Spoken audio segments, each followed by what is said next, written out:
আমি আল্লাহ পৃথিবীর সমস্ত প্রায় সকল মানুষ চাঁদকে উদ্দেশ্য করে খেলার সামগ্রী বানাতে চায়, কিন্তু চাঁদ কোনোদিন কারো সাথে খেলাধুলা করে না। কিন্তু চাঁদের মালিক আমি আল্লাহ। আমি চাঁদকে তোমার খেলার বস্তু বানিয়ে দিলাম। তুমি কচি হাতে যেদিকে লাড়া দিবা, হাত যেদিকে করবা, আমার চাঁদ ওই দিকে ঘুরে ঘুরে তোমাকে আনন্দ দিবে। আল্লাহ নবী চিন্তিত হয়ে গেলেন। কাফেররা বলল, চাঁদ দ্বিখণ্ডিত করে দেখাও। আল্লাহ তাআলা জানিয়ে দিলেন, ও বন্ধু, এই চাঁদ দ্বিখণ্ডিত করা আপনার কাছে কোনো ব্যাপার নয়, কারণ এই চাঁদ ছোট্টবেলায় আপনার সাথে খেলা করেছে, আপনার কচি হাতের ইশারা চাঁদ অনুসরণ করেছে।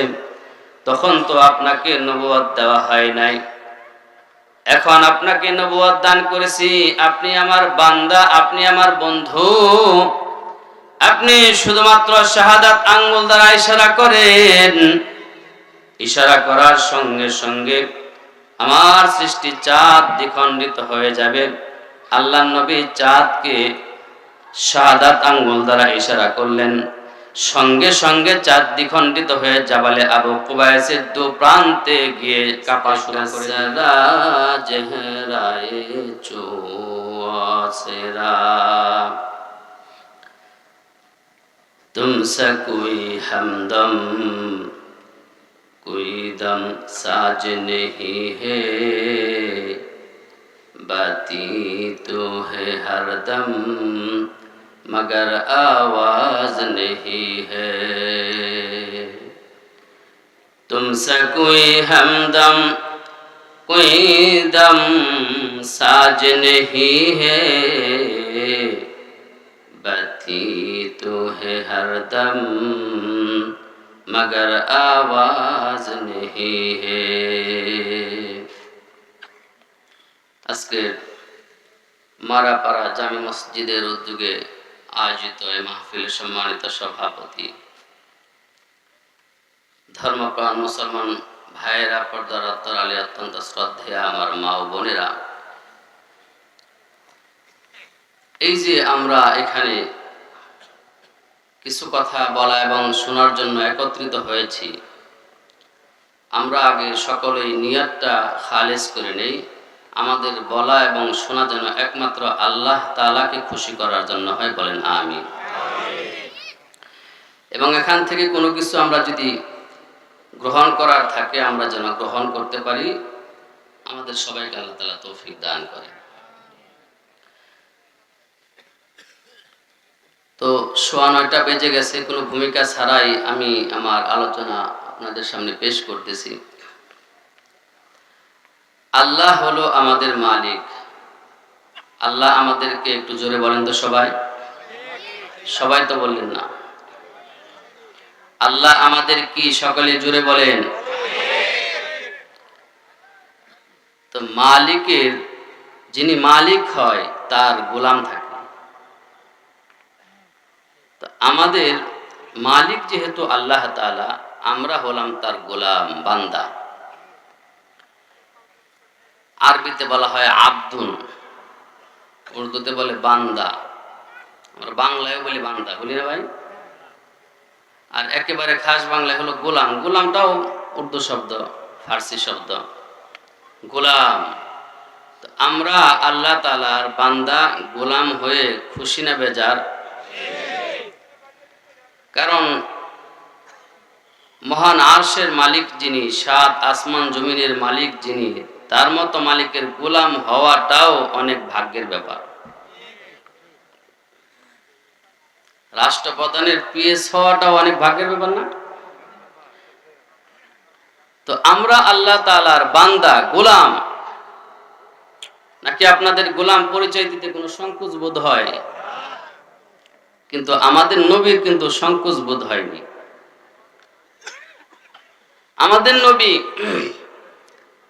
আল্লাহর গোলাম এই পরিচয় দেওয়ার ক্ষেত্রেই সন্তুষ্টি বোধ করতেন।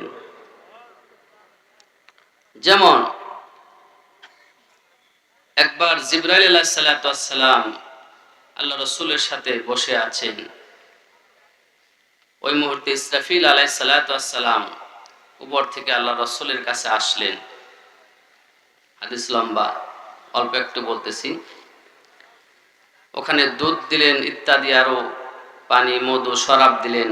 আল্লাহ রাসূল সাল্লাল্লাহু আলাইহি সাল্লাম তার উম্মতের জন্য দুধ বেছে নিলেন। সুবহানাল্লাহ বলেন। আর আল্লাহ রাসূলকে ওই সময় একটা প্রস্তাব করা হয়েছিল।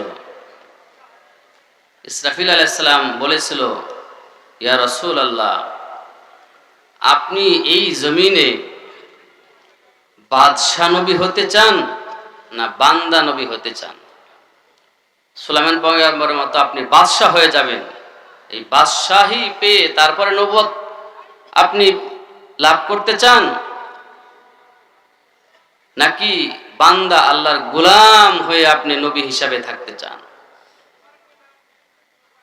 আল্লাহ নবী, বিশ্ব নবী বলেন, আমার বাদশাহ হওয়ার প্রয়োজন নাই, আমি দুনিয়াতে আল্লাহ তাআলার গোলাম হয়ে থাকতে চাই। নবী যদি গোলাম হওয়া পছন্দ করে, আমাদের কি গোলাম হইতে কোনো অসুবিধা আছে? এই জন্য আমরা আপনারা কালিমায়ে শাহাদাত যখন পড়ি, তখন আমাদের নবীর কথা যখন সাক্ষী দেই, ওই সময় বাদশাহ বলি না, বান্দা বলি। যেমন আমরা কালিমায়ে শাহাদাত পড়ি, আশহাদু আল্লা ইলাহা ইল্লাল্লাহু ওয়া আশহাদু আন্না মুহাম্মাদান আবদুহু ওয়া রাসূলুহু। অর্থ কি? আমি সাক্ষ্য দিতেছি আল্লাহ তাআলা ছাড়া আর কোনো মাবুদ নাই। আমি আরো সাক্ষ্য দিতেছি আশহাদু আন্না মুহাম্মাদান, আমি আরো সাক্ষ্য দিচ্ছি যে মুহাম্মদ আবদুহু ওয়া রাসূলুহু, আল্লাহর বান্দা এবং তার রাসূল। কারণ এই যে বান্দা হওয়া, গোলাম হওয়া, বান্দা হতে পারলে এত পাওয়ার, যে পাওয়ার বাদশার মধ্যেও নাই। বান্দার যত পাওয়ার, বাদশার তত পাওয়ার নাই।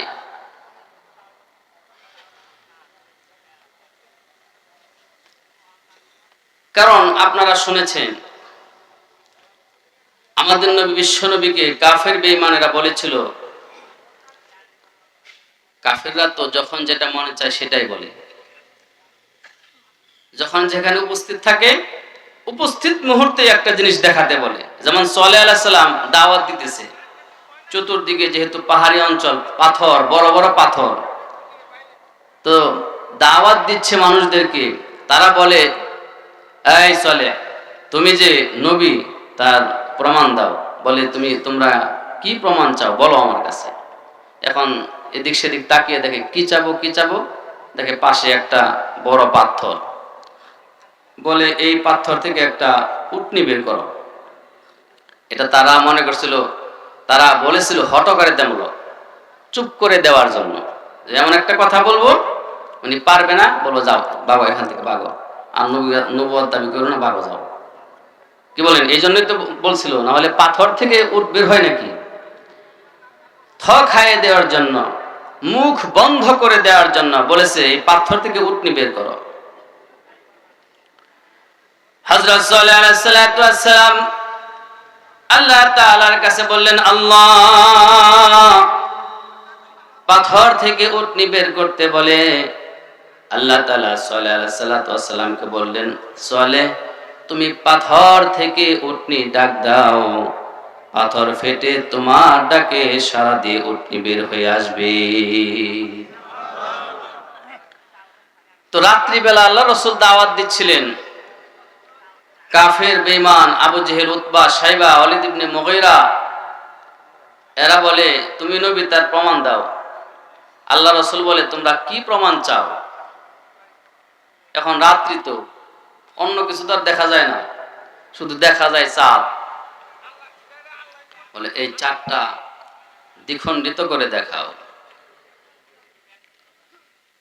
আল্লাহ রাসূল একটু চিন্তিত হয়ে গেলেন।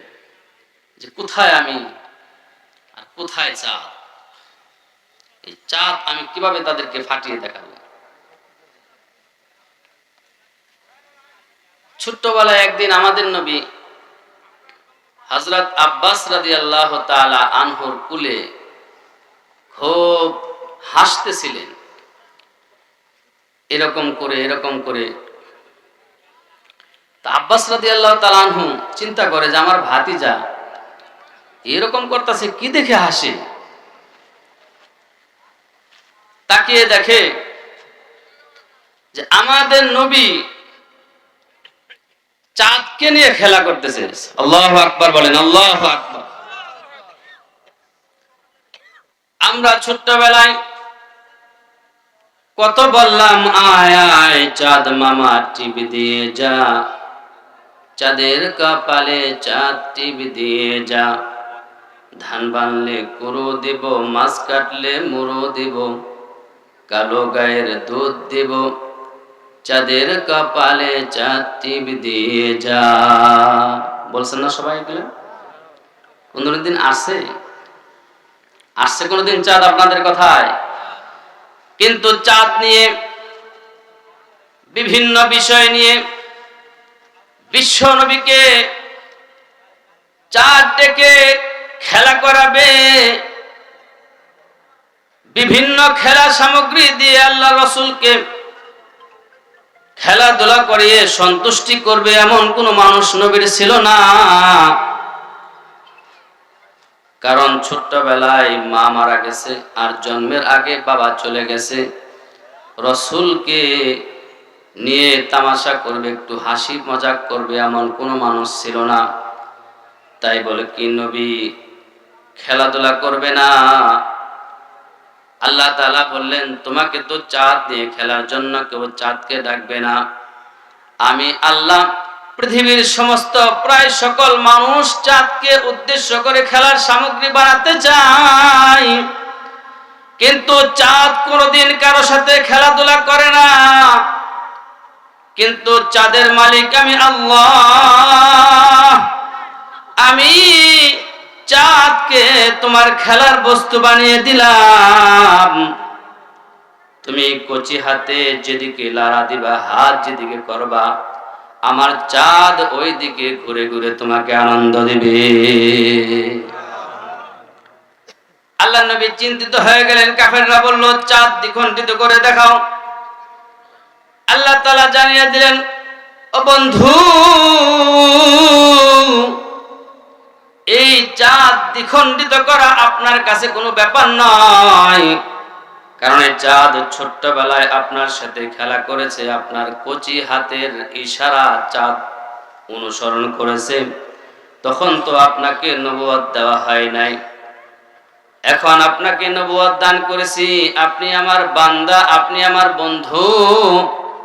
আপনি শুধুমাত্র শাহাদাত আঙ্গুল দ্বারা ইশারা করেন, ইশারা করার সঙ্গে সঙ্গে আমার সৃষ্টি চাঁদ দ্বিখণ্ডিত হয়ে যাবে।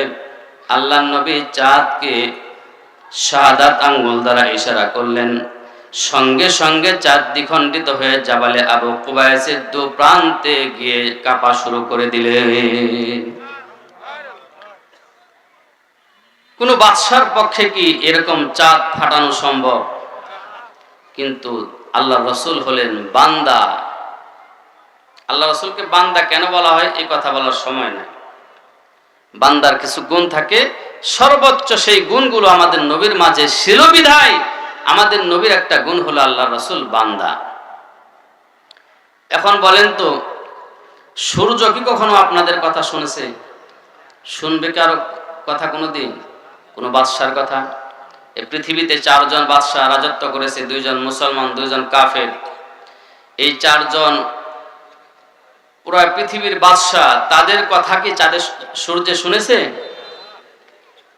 আপনাদের ধান শুকানো আর আধা ঘন্টা থাকলে শুকায় যেত, যতই কাঁদেন সূর্য আপনার কথা শুনবে?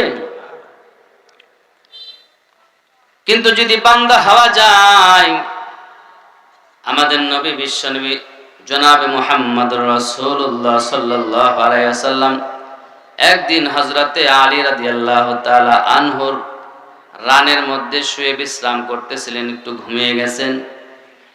কিন্তু আলী আসরের নামাজ সেদিন পড়েনি এখনো পর্যন্ত। কিন্তু বিশ্বনবীকে কিভাবে বলে, ইয়া রাসূলুল্লাহ, ইয়া হাবিবাল্লাহ, আমার রান থেকে উঠে দাঁড়ান, আমি এখনো নামাজ আদায় করি নাই, আমাকে নামাজ পড়ার সুযোগ দেন। এই কথা বলার আলী রাদিয়াল্লাহু তাআলা আনহু সাহস আছে নাকি? কথা বলেন। ঘুমাইছে আলী রাদিয়াল্লাহু তাআলা আনহু কি এই কথা বলতে সাহস আছে? একটু উঠেন, আমি নামাজ পড়ি নি। বসে আছে। হঠাৎ করে আল্লাহ রাসূলের ঘুম ভেঙে গেছে। ঘুম ভেঙে দেখে সূর্য প্রায় ডুবুডুবু। জিজ্ঞাসা করলো, আলী কি ব্যাপার, তুমি এত হতচকিত, কারণ কি? বলে, ইয়া রাসূলুল্লাহ, আমার তো আসরের নামাজ এখনো পড়া হয় নাই, আপনাকেও আমি কিভাবে বলি আপনি উঠেন, আবার এদিক দিয়ে নামাজও চলে যায়, এজন্য আমি একটু ইমোশনাল হয়ে পড়েছি। আল্লাহ রাসূল সাল্লাল্লাহু আলাইহি সাল্লাম আল্লাহর কাছে দোয়া করলেন, ইয়া রাব্বুল আলামিন, আমাকে পাঠিয়েছেন নামাজ প্রতিষ্ঠা করার জন্য। আমি নবীর কারণে যদি কারো নামাজ কাজা হয়ে যায়, আমি নবী কলঙ্কিত হয়ে যাব। নামাজ প্রতিষ্ঠা করতে এসে যদি নামাজ কাজা হয়ে যায় আমার জন্য, এটা আমার মানহানি হয়ে যায়। আমার সম্মানে, আমার অনুরোধে ইয়া রাব্বুল আলামিন, সূর্য ডোবাকে একটু ত্বরান্বিত করেন, একটু ধীর গতিতে যেন সূর্য চলে। সূর্যকে আপনি একটু বলে দেন, আমার আলী আসরের নামাজ শেষ করার আগে যেন সূর্য না ডুবে যায়। আল্লাহ রাব্বুল আলামিন সূর্যকে থামিয়ে দিলেন। আল্লাহ তাআলা সূর্যকে নির্দেশ দিলেন, সূর্য আমার বন্ধুর খাতিরে থেমে যা। আমার বন্ধুর বন্ধু হলো আলী, আলীর নামাজ শেষ হওয়ার আগে ডোবার কল্পনাও করবি না। তাহলে এই যে আল্লাহর নবী সূর্যকে থামিয়ে দিলেন, এটা পৃথিবীর কোনো বাদশার জন্য সম্ভব নয়, বাদশার পক্ষে সম্ভব নয়, কিন্তু বান্দার পক্ষে সূর্যকে থামিয়ে দেওয়া সম্ভব হয়েছে। কথা বলেন ঠিক না ঠিক? এ কারণে বান্দা যেখানে যেতে পারে, কোন বাদশাহ সেখানে যেতে পারে না। আল্লাহ তাআলা কোরআনে কারীমের মাঝখানে একটা সূরা, 15 পারার মধ্যে একটা সূরা আল্লাহ তাআলা নাজিল করেছেন। আল্লাহ তাআলা বলেন, সুবহানাল্লাযী আসরা বিআবদিহি লাইলাম মিনাল মাসজিদিল হারাম ইলাল মাসজিদিল হারাম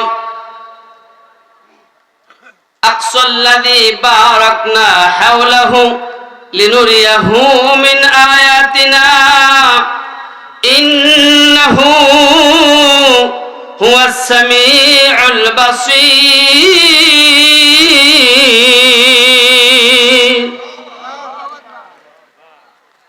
আল্লাহ রাব্বুল আলামিন বলেন, সুবহানাল্লাযী আসরা বিআবদিহি লাইলাম মিনাল মাসজিদিল হারাম ইলাল মাসজিদিল আকসা। আমি একটা ঘটনা বর্ণনা করতেছি কোরআনের মাঝে।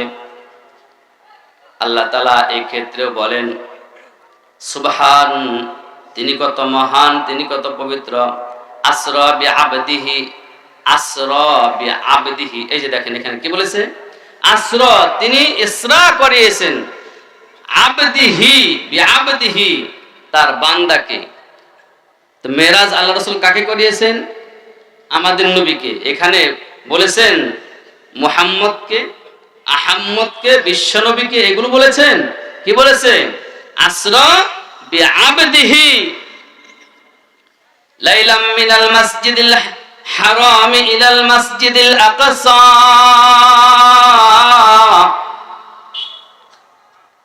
মসজিদে হারাম থেকে মসজিদে আকসা পর্যন্ত আল্লাহ তাআলা আমাদের নবীকে ইসরা করিয়েছেন। মসজিদে আকসা থেকে মেরাজ শুরু হয়ে গেছে। 7 আসমান ভেদ করে সিদরাতুল মুনতাহা, লৌহে মাহফুজ, লৌহে কলম, সব কিছুকে ভেদ করে জিবরাইল আলাইহিস সালাম সিদরাতুল মুনতাহা পর্যন্ত গিয়ে বলে, নবী গো, এখান থেকে আমি আপনার সঙ্গী আর হতে পারবো না, কারণ আমি জিবরাইলের বর্ডার আমি এখান পর্যন্ত এসে পড়েছি, এটা ক্রস করতে পারবো না। আমি যদি বর্ডারকে ক্রস করি, আল্লাহ রাব্বুল আলামিনের তাজাল্লি এসে আমার 600 পাখা সহ আমি জিবরাইল জ্বলে পুড়ে ছারখার হয়ে যাব। আল্লাহর নবী বলে, এই পথ বড় ভয়ঙ্কর, একা চলতে আমার ভয় লাগে, কিভাবে আমি আরো সামনের দিকে বাড়বো? জিবরাইল আলাইহিস সালাম বলেন, আপনি আপনার মালিকের কাছে যাচ্ছেন, আপনি তার বান্দা এবং তার বন্ধু। বন্ধুকে কিভাবে নিবে সেটা বন্ধু জানে। আপনি এখানে থাকেন, আল্লাহ তাআলাই আপনাকে নেওয়ার ব্যবস্থা করবে। যেখানে সমস্ত ফেরেশতাদের সর্দার জিবরাইল যেতে পারে না, সেখানে বান্দা চলে যায়, সেখানেও বান্দা চলে যায়, কারণ জিবরাইলের থেকেও বান্দার পাওয়ার আরো বেশি। এ কারণে জিবরাইল মধ্যভাগে থেমে যায়, তারপরেও বান্দা তার উপরে আল্লাহর সাথে সাক্ষাতের জন্য চলে যায়, কারণ বান্দার পাওয়ার অনেক বেশি। এজন্য আমরা সকলে বান্দা হতে রাজি আছি না নাই? এখন বলতে পারেন যে হুজুর, তিনি তো বিশ্বনবী, শুধু বান্দা না, বিশ্বনবী ওই জন্যই সে গিয়েছে। না, খাঁটি বান্দা হতে পারলে বিশ্বনবী হওয়া লাগে না। আপনারা সূরা মারইয়াম খুলে দেখুন, হযরত জাকারিয়া আলাইহিস সালামের কথা সেখানে আলোকপাত করেছেন আল্লাহ তাআলা। আল্লাহ তাআলা নিজে বলতেছেন আমাদের নবীর কাছে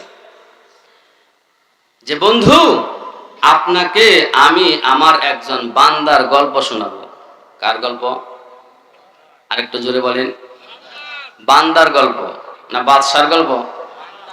বান্দা। আল্লাহ তাআলা বলেন, যিকরু রাহমাতি রাব্বিকা আবদাহু যাকারিয়া ইয নাদা রাব্বাহু নিদাআন খাফিয়া। ও বন্ধু, আপনার কাছে আমি আমার এক বান্দার গল্প শোনাই। যিকরু রাহমাতি রাব্বিকা আবদাহু, যে আব্দুন মানে কি? বান্দা। আব্দুন মানে কি? জাকারিয়া, আমি আমার জাকারিয়া একজন গোলাম, আমার বান্দা ছিল, তার গল্প আপনাকে আমি শোনাচ্ছি। ইজনাদা রাব্বাহু নিদাআন খাফিয়া,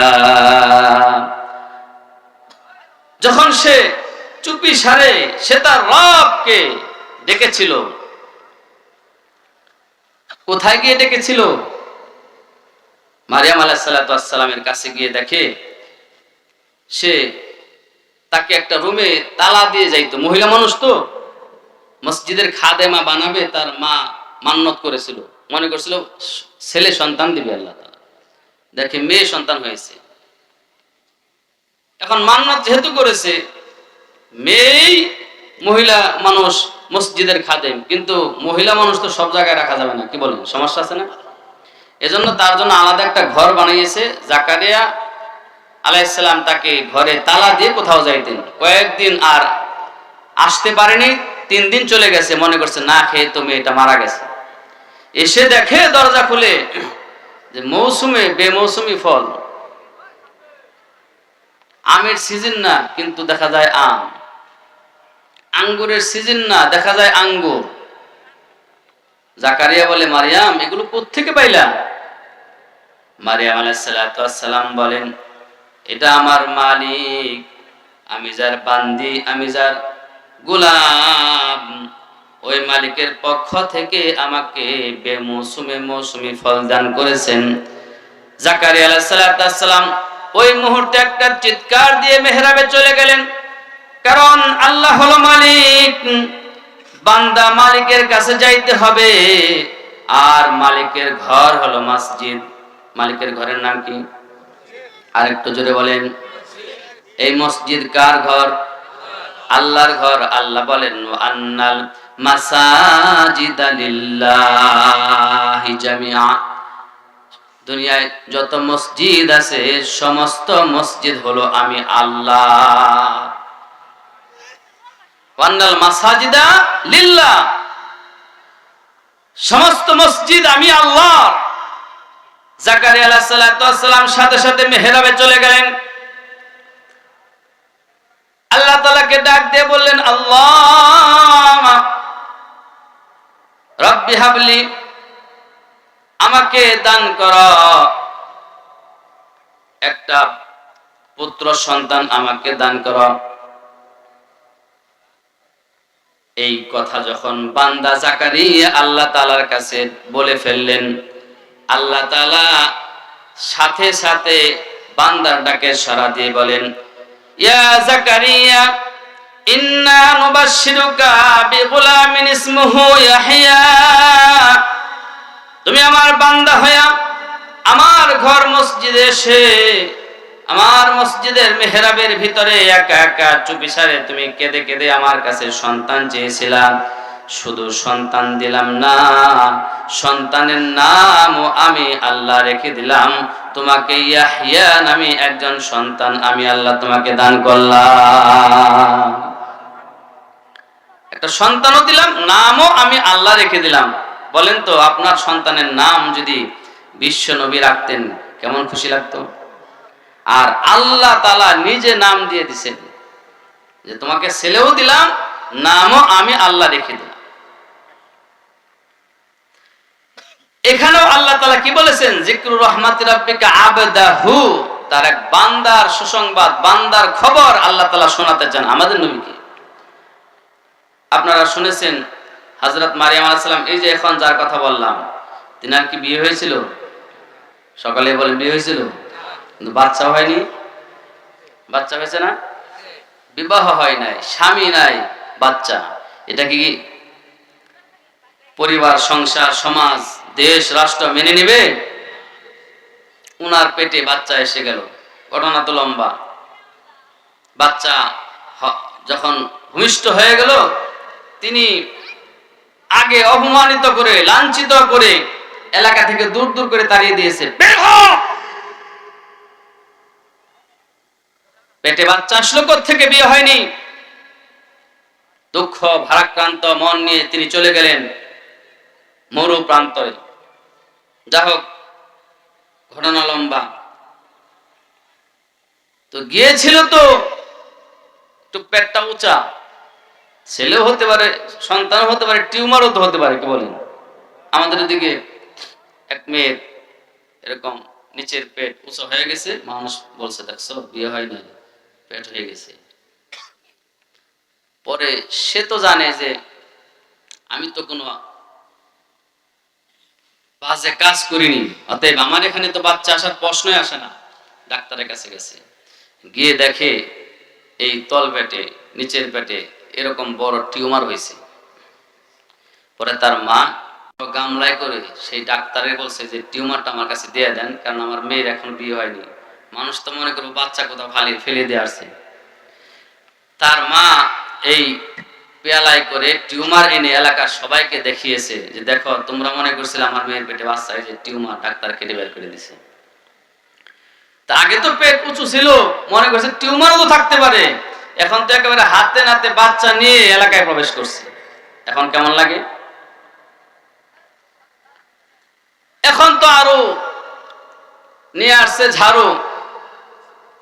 ওই সময় যা ছিল, ওই যে খড়কুটা পরিষ্কার করে, কি বলে আপনাদের এদিকে?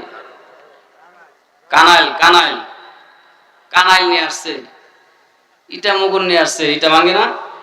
এরকম যার যেটা মন চায় যে এইরকম একটা খারাপ মহিলা এত ভালো বংশে আসলো, আরে ঝাড়ু পিটা করো, কানাইল দেয়া পিটাও, ইটা মুগুর দেয়া পিটাও। সকলে মিলে যখন আসছে হযরত মারিয়ামকে মারার জন্য, মারিয়ামকে জিজ্ঞাসা করেছে, বাচ্চা তুই কোত্থেকে পেলি, সত্য কথা বল। মারিয়ামকে আল্লাহ তাআলা শিখিয়ে দিয়েছে, তুমি বলবা আমি রোজাদার, ইশারায় বলবা আমি রোজাদার। কারণ ওই সময় রোজা রাখলে কথা বলা নিষেধ ছিল। আমরা এখন রোজা রেখে কথা বলতে পারি, কিন্তু আগে রোজা রাখলে কথা বলা যেত না, ইশারায় কথা বলতে হইতো। ইশারা দিয়ে বলে আমি রোজা। এই কথা যখন বলছে, রাগ আরো কমছে না বাড়ছে? আর একটু জোরে বলেন, রাগ কমছে না বাড়ছে? বাচ্চা নিয়ে আসো, 2 নম্বরে বাচ্চা, আবার বুজুর্গি দেখাও যে আমি রোজা। এই কথা বলে যখন ওই যে চাচা বলছে কানাইল, এই কানাইল নিয়ে যখন আগাইছে বাড়ি দেওয়ার জন্য, একদিনের শিশু বাচ্চা অথবা 40 দিন, রেওয়ায়েত 2 রকম। একদিনের শিশু বাচ্চা হযরত মারিয়াম আলাইহিস সালাতু ওয়াস সালামের কোল থেকে বলে, ক্বালা ইন্নী আবদুল্লাহ আতানিয়াল কিতাবা ওয়া জাআলানি নাবিয়্যা। হযরত ঈসা আলাইহিস সালাতু ওয়াস সালাম একদিনের শিশু বাচ্চা, সে বলে ইন্নী আবদুল্লাহ, এই তোরা সাবধান, খবরদার, আমার মায়ের গায়ে হাত তোলার চেষ্টা করবি না, কারণ বীর সন্তান সামনে থাকতে মায়ের গায়ে হাত তোলার অধিকার কারো নাই, শক্তি কারো নাই। কথা বলেন ঠিক না ঠিক? মায়ের গায়ে হাত তুলবি না। আমার পরিচয় আমি দিচ্ছি, আমার মা রোজা, আমার মা রোজা রেখেছে, কথা বলা নিষেধ, কিন্তু আমি শিশু বাচ্চা, রোজা রাখি নাই। আমার পরিচয় আমি দিচ্ছি, শুনে রাখ, ইন্নী আবদুল্লাহ, আমি হলাম আমার মালিক আল্লাহর একমাত্র, আমি হলাম আল্লাহর বান্দা। আতানিয়াল কিতাব, আমি শুধু বান্দা নই, 1 নাম্বার পরিচয় হলো আমি বান্দা। বান্দা বলে আমাকে দেওয়া হয়েছে কিতাব। ওয়া জাআলানি নাবিয়্যা, এবং আল্লাহ তাআলা এই একদিনের শিশু আমি ঈসাকে নবুয়ত দান করেছেন। আমি অবৈধ জাত নই, আমি হলাম শিক্ষক, আর তোরা সকলে আমার ছাত্র। আল্লাহু আকবার বলেন, আল্লাহু আকবার। এগুলো বান্দার পর। তো ঈসা আলাইহিস সালাম একদিনে কথা বলেছে, তার পরিচয় কি দিয়েছে? ইন্নী আবদুল্লাহ, আমি আল্লাহর বান্দা। তো আমরা সকলে আল্লাহর বান্দা হতে রাজি আছি না নাই? আরেকটা কথা বলবো, হ্যাঁ বলতে পারেন যেগুলো নবীদের কথা বললেন, নবীরা তো বান্দা, আবার নবীও। আমাদের নবী চলে যাওয়ার পরে হযরত উমর রাদিয়াল্লাহু তাআলা আনহু রোম আর পারস্য বিজয় করেছিল। মাদায়ান যখন বিজয় করে, মাদায়ান শহরটা ছিল সাগরের ওই পার, বিশাল বড় নদী। এই মাদায়ান শহর এবং রাজপ্রাসাদ বিজয় করতে গেলে পানির উপর দিয়ে যেতে হবে। এখন তো পানির উপর দিয়ে যাওয়ার তো কোনো ব্যবস্থাই নাই। হযরত সাদ বিন আবি ওয়াক্কাস রাদিয়াল্লাহু তাআলা আনহু সেনাপতি, 30,000 বাহিনী। কত হাজার? আর একটু জোরে বলেন, কয় হাজার? আপনাদের কি শীতে ধরছে নাকি? একটু হুহা বললেন। কয় হাজার বাহিনী নিয়ে গিয়েছে সাদ বিন আবি ওয়াক্কাস? 30,000। হযরত সাদ বিন আবি ওয়াক্কাস রাদিয়াল্লাহু তাআলা আনহু বলেন, আমরা হিজবুল্লাহ, আমরা আল্লাহর বাহিনী, আমরা সকলে আল্লাহর বান্দা। আর বান্দারা যদি এই জমিনে আল্লাহর হুকুম বাস্তবায়ন করার ইচ্ছা করে, ওই বান্দাদেরকে সাহায্য করবেন কে? জোরে বলেন, আর একটু জোরে বলেন, বান্দাকে সাহায্য করে কে? সাদ বিন আবি ওয়াক্কাস রাদিয়াল্লাহু তাআলা আনহু 30,000 বাহিনীকে বলে, এই আমি এই পানির উপর দিয়ে ঘোড়া টানবো, তোমরা আমি সেনাপতির পদাঙ্ক অনুসরণ করবা, পেছনের দিকেও তাকাবা না, পানির দিকেও তাকাবা না, শুধু লাগাম টানবা আর সামনে চলবা, কারণ আমরা হলাম সকলেই আল্লাহর বান্দা। আল্লাহ তাআলার উপর ভরসা করে যখন ঘোড়াকে হাঁকালেন, লাগাম টান দিলেন, চাবুক হাঁকালেন। হযরত সাদ বিন আবি ওয়াক্কাস রাদিয়াল্লাহু তাআলা আনহু পানির উপর দিয়ে ঘোড়া দৌড়ে যাচ্ছে। শুধু তিনি একা নয়, তার সাথে আছে আরো 30,000 আল্লাহর খাঁটি বান্দা। কিন্তু তারা ডুবে যাবে তো দূরের কথা, তারা যে ঘোড়ার উপর বসেছিল ওই ঘোড়ার খুরগুলো পর্যন্ত পানিতে ভিজে না। কিন্তু মাঝপথে গিয়ে এক সাহাবীর হাতে থেকে একটা পেয়ালা পড়ে গেল। পেয়ালা যখন পড়ে গেল, সেনাপতিকে ডাক দিয়ে বলে, সেনাপতি, আমার হাতের পেয়ালা পানিতে পড়ে গেছে, পানিতে পড়ে আবার ডুবে গেছে। আল্লাহ তাআলা বুঝায় দিলেন, পেয়ালা পরে ডুবে যায় কিন্তু ঘোড়া সহ মানুষ পড়ে না। এই মানুষগুলো ঘোড়া সহ পানির উপর দিয়ে কে চালাইতেছে? সেনাপতি বলে, নিচের দিকে তাকাবা না, সামনে চলো, সামনে চলো, দেখো না মাদায়েন শহর, রাজপ্রাসাদ।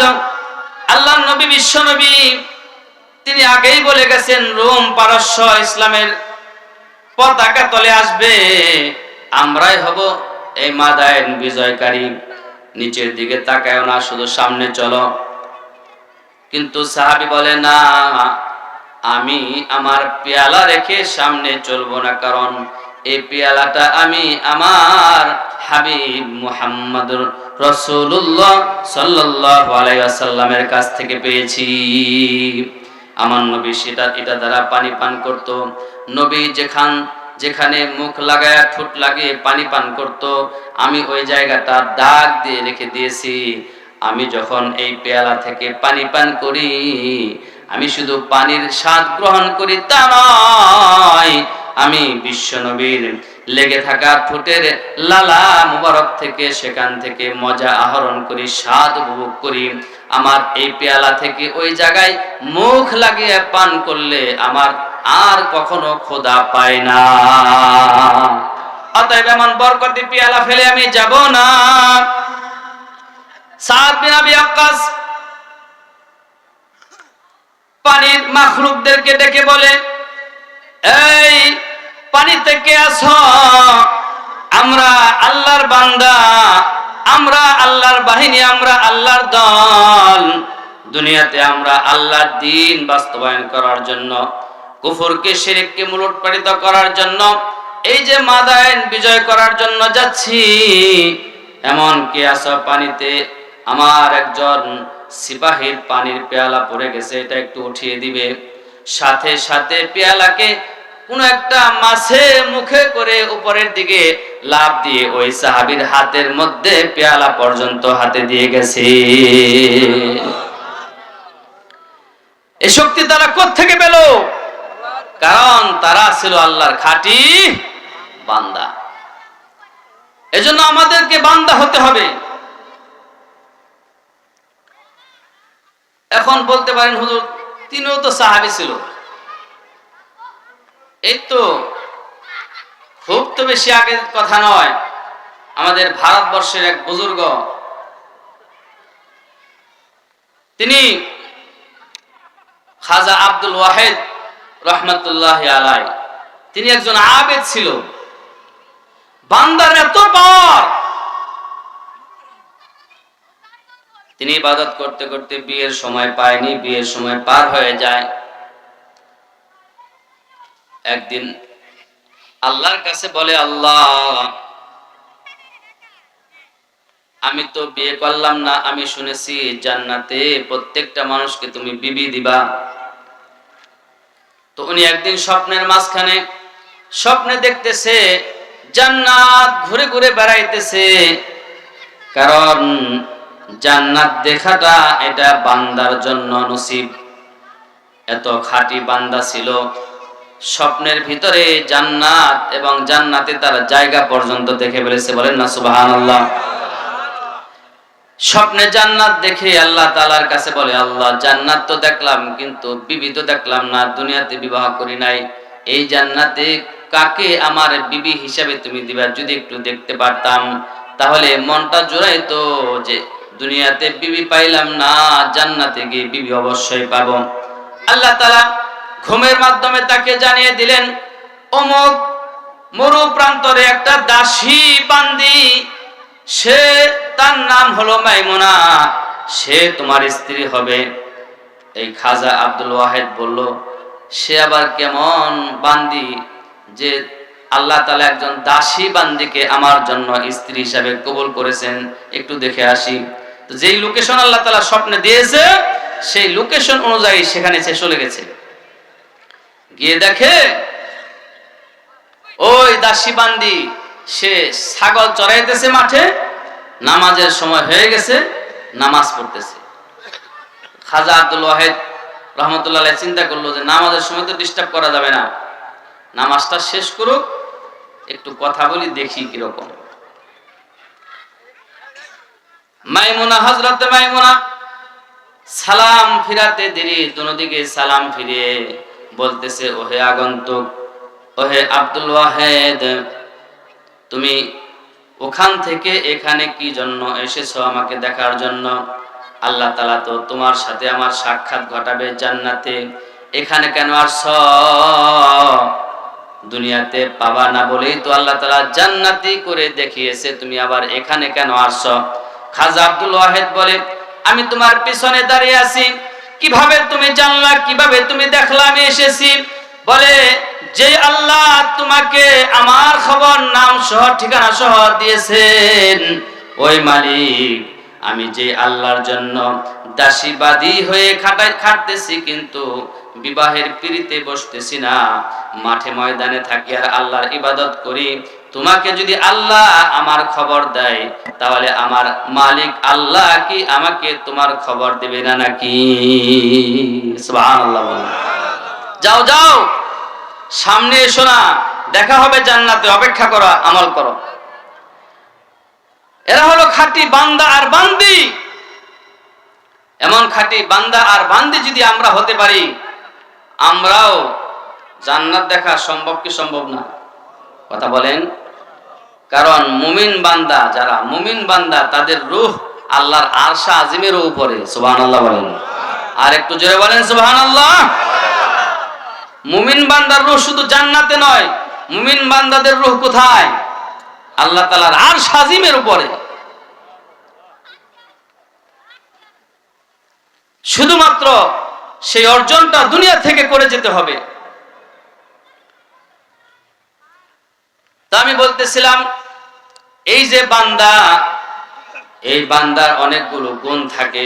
একটা গুণের কথা আপনার কাছে বলি, আপনাদের কাছে বলি, বান্দার একটা গুণ হলো সে আল্লাহর আবেদ হবে। আর আল্লাহর ইবাদতের জন্য একটা ঘরের দরকার আছে না নাই? আর একটু জোরে বলেন, আছে না নাই? আল্লাহর ঘরের এতটাই বেশি প্রয়োজন, আমাদের হযরত বাবা আদম আলাইহিস সালাতু ওয়াস সালামকে যখন দুনিয়াতে আল্লাহ তাআলা পাঠিয়েছেন, এই কথা খেয়াল করে শুনুন, যখন পাঠিয়েছেন দুনিয়াতে কোনো ঘর বাড়ি ছিল? আদম আলাইহিস সালাতু ওয়াস সালামকে পাঠিয়েছে ভারতবর্ষে, আম্মাজান হাওয়াকে পাঠিয়েছে সে আরাফার ময়দানে, আপনার আরবে। এখন থাকার ঘর নাই, কোনো ঘর নাই। আদম আলাইহিস সালাম কাঁদতেছে, আল্লাহ কোথায় নামাইলা? নামিয়ে দিয়েছো, তাতে কোনো ব্যথা নাই, কিন্তু তোমাকে ডাকার মতো কোনো পজিশন নাই, কোনো স্কোপ নাই, কোনো জায়গা নাই। তোমাকে একটু ডাকার জন্য আমাকে একটা স্থান দাও। আল্লাহ রাব্বুল আলামিন হযরত আদম আলাইহিস সালাতু ওয়াস সালামকে বললেন, তোমার থাকার ঘর, শোয়ার ঘর, ঘুমের ঘর প্রয়োজন বেশি না, আমি আল্লাহর ঘর আগে বানানো বেশি প্রয়োজন। কারণ তোমার দুনিয়াতে যখন তখন মৃত্যু এসে যেতে পারে, কিন্তু আমি আল্লাহর সাথে যদি সম্পর্ক হয়ে যায়, যে জান্নাত থেকে গিয়েছো ওই জান্নাতে আবার আসীন হতে পারবে। যাও। আল্লাহ রাব্বুল আলামিন ফেরেশতার মাধ্যমে বাবা আদমকে এই ভারতবর্ষ থেকে পথ প্রদর্শন করে নিয়ে যায়। বর্তমান যেখানে কাবা আছে, সর্বপ্রথম মানুষ বাবা আদম, সর্বপ্রথম ঘর হলো মসজিদ বাইতুল্লাহ, আল্লাহর ঘর। আল্লাহ তাআলা হযরত আদম আলাইহিস সালাতু ওয়াস সালামকে দেখিয়ে দিলেন, এই যে জায়গাটা, এই জায়গার মধ্যে তুমি আমি আল্লাহর জন্য একটা ঘর বানাও, আর এই ঘরকে কেন্দ্র করে আমার ইবাদত করো, এই ঘরের দিকে রূপ করে আমি আল্লাহকে সেজদা দাও। আমার আরশ যেমন তওয়াফ করতা, এই ঘরকে তওয়াফ করবা। আমার আরশ আজিমের সামনে সেজদা দিয়ে যখন যেমন তুমি আমি আল্লাহর কাছে পানা চাইতা, ডাকতা, আমার এই দুনিয়াতে এই কাবাকে সামনে রেখে তুমি আমি আল্লাহকে দেখো। আমি আল্লাহ তাআলা তুমি আদমকে এবং তোমার সন্তানদের কাউকে নিরাশ করব না। আল্লাহ রাব্বুল আলামিন এই কথাটাও কোরআনে কারিমের মধ্যে বলে দিয়েছেন, ইন্না আউওয়ালা বাইতুম wudi'a লিন-নাসি লাল্লাযী বিবাক্কাতা মুবারাকান ওয়া হুদাল লিল আলামিন। ইন্না আউওয়ালা বাইতিন, সর্বপ্রথম ঘর, wudi'a লিন-নাস, মানুষের জন্য যেটা স্থাপন করা হয়েছে, লাল্লাযী বিবাক্কাতা, যেটা মক্কায় উপস্থিত, মক্কায় স্থাপন করা হয়েছে সেই ঘর। তাহলে দুনিয়ার সর্বপ্রথম ঘর মানুষের ঘর না আল্লাহর ঘর? আর একটু জোরে বলেন, কার ঘর? আল্লাহর ঘর। এই যে আল্লাহ তাআলা ঘর বানালেন, এই আল্লাহর ঘরের সাথে যারা সম্পর্ক রাখবে তাদের কপাল ভালো না মন্দ? আর যারা বিরোধিতা করবে তাদের কপাল। অনেকে মনে করতেছে হুজুর টাকা চাইবো নাকি? আর মেয়ের টাকা চামো না, টাকা চাইলেও তো যাইতে পারবেন না। মসজিদের কথা শুই না, টাকা চাইলে যে চলে যায়, সে কি মসজিদের পক্ষে না বিপক্ষে? না থাকলেও তো চুপ করে থাকা লাগবে, না দিলেও চুপ করে বসে থাকতে হবে না। শুনেন, এই ঘর আদম আলাইহিস সালাম বানিয়েছেন। আমাদের নবী আসার আগ মুহূর্তে আব্রাহার বাদশা এটাকে ভাঙার চেষ্টা করছিল, শুনছেন না আপনারা? সে ইয়ামানের রাজধানী সনার মধ্যে একটা কাবা বানাইছে। সে দেখলো অনেক মানুষ বিশ্ব থেকে হজ করতে আসে, আমিও যদি একটা কাবা বানাই তাহলে এখানেও মানুষ হজ করতে আসবে, আর আমি তাদের সাথে ব্যবসা করব, রাষ্ট্র উন্নতি হবে। এত উঁচু করে সে তার সেই কাবা বানিয়েছে, যেটা দেখতে গেলে টুপি পিছনের দিকে বইরে যায়, এত উঁচু আর এত জাকজমকপূর্ণ, এত স্বর্ণ দিয়ে মরমর ইয়াকুত পাথর দিয়ে বানিয়েছে, দৃষ্টিনন্দন কাবা বানিয়েছে, কিন্তু একটা কুত্তাও যায় না। কারণ এই বাইতুল্লাহর দিকে আকর্ষণ আমাদের, এটা কি ঘরের আকর্ষণ না আল্লাহর আকর্ষণ? আর একটু জোরে বলেন, কার আকর্ষণে যাই আমরা?